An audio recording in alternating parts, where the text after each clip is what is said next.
What's poppin', y'all?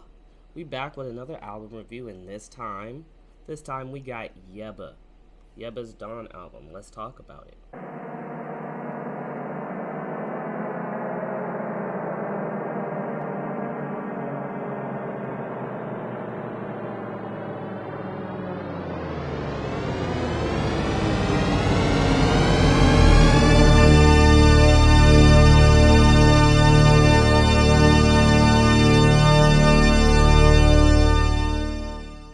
First off, I just want to say that, vocally, this album was amazing, which I think is pretty par of the course for Yebba.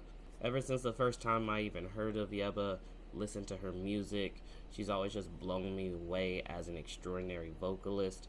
Her songwriting has always been very admirable, in my opinion. Let's just talk about what I noticed on this album. Stylistically, I've noticed a few different tricks and runs. Her voice obviously is pulling from different genres along with the production, which I very much enjoyed. I think it all meshed very well together. Seeing as how it was her debut album, I really can appreciate the length of it. It wasn't too long, but I also did not feel like it was too short.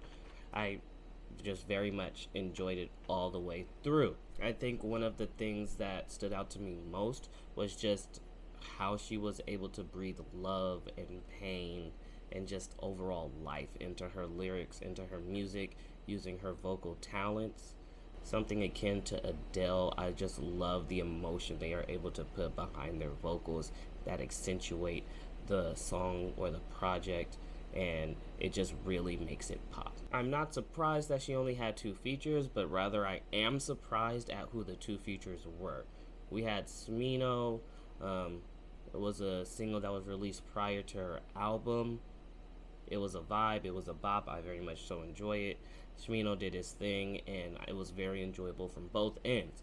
ASAP Rocky, I was really surprised. I didn't really think that Yebba and ASAP Rocky would ever collab together, and it's not really a collaboration that I ever thought about, period, to be honest. But what I can say is that they both added to the songs without detracting from Yebba, without taking away from what she was doing, or without muddling or downplaying her vocals or her part in the song. Production wise, there was nothing that really stood out that was just absolutely mind-blowing to me.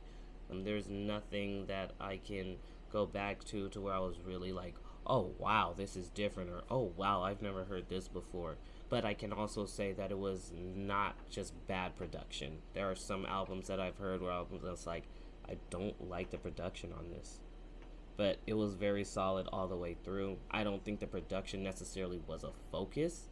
And when I say that, I just mean that I feel like there was more attention given to the songwriting, the compositions, and just how she was using her voice than the actual production behind it. I felt like they found some really solid beats, or they found some really solid productions, or maybe they just built the beats around her vocals. But either way, I just feel like those weren't really pushed as far as they could have been. All in all, like I said in the beginning, I really enjoyed this project. I think it was really solid. Yebba did not disappoint. I would definitely recommend anybody listen to her album. I don't know how many people will enjoy it, because I don't know how many people like me just enjoy listening to beautiful vocals, listening to a story be told. So that's all up in the air. But overall, I will say that I do think this is a solid debut project. I think this beats out a lot of debut projects that we have seen this year, and honestly, I feel like it deserves more buzz than it's gotten. I would honestly probably rate this album a strong 8.5, just because, like I mentioned, it didn't really have that wow factor. There was nothing there that just absolutely blew me away. I feel like she stuck to her guns, and she was in her bag with what she knew her fans loved, with what she knew she was capable of. I want to see her push that a bit more. I want to see her really just come out of the gate with something that we have not heard her do. That would really impress me. But yeah, that's all I really have to say about Yeba's Dawn album. Would love to know how you feel, what you think, what your opinions are, what were your favorite tracks, what were your least favorite tracks, and yeah, I'll check y'all in the next one.